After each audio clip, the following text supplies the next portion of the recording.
La automatización de instalaciones a base de elementos eléctricos emplea diferentes componentes, por ejemplo, relevadores, contactores, botones, interruptores, sensores y actuadores, entre otros elementos. Estos elementos se deben representar mediante esquemas o circuitos, pero primero veamos cómo está compuesto un sistema automático de forma básica.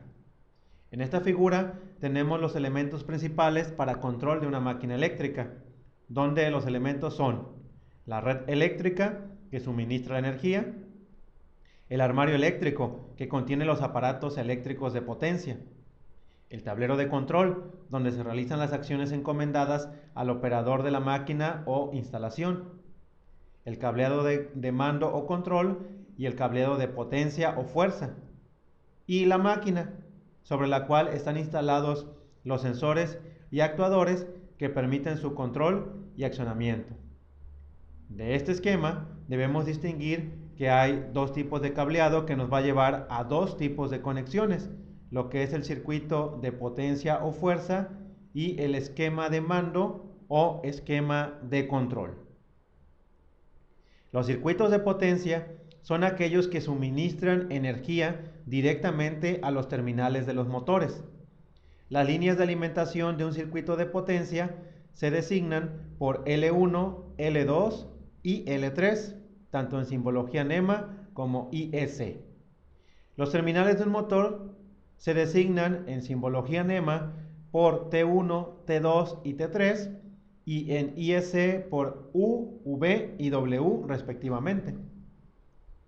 Ahora, los esquemas de control corresponden a la representación de los dispositivos mediante los cuales se pilotan y controlan los elementos del circuito de potencia. En el circuito de control se muestran los botones de paro y arranque, así como la bobina del contactor y contactos auxiliares. Vemos que en la representación NEMA es una representación horizontal y en IEC es una representación vertical. Los diagramas de escalera son los que comúnmente se usan para los circuitos de control eléctricos en simbología NEMA. Se conocen también como esquemas de línea. La principal ventaja de este esquema estriba en el hecho de que muestra el circuito en su propia o correcta secuencia eléctrica, independientemente de su posición física o geométrica. Para leer un esquema de línea o diagrama de escalera, comenzaremos en la parte de la izquierda de la línea superior y la seguiremos hacia la derecha, ya que esto indica el sentido de la alimentación.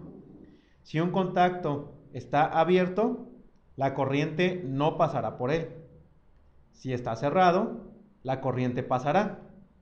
En otras palabras, si hay un contacto abierto, la bobina estará inactiva. Si no la hay, será excitada.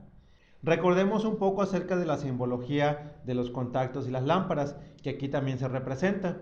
Asimismo, se enumeran cada uno de los peldaños a la izquierda para llevar un orden de numeración en este tipo de diagramas.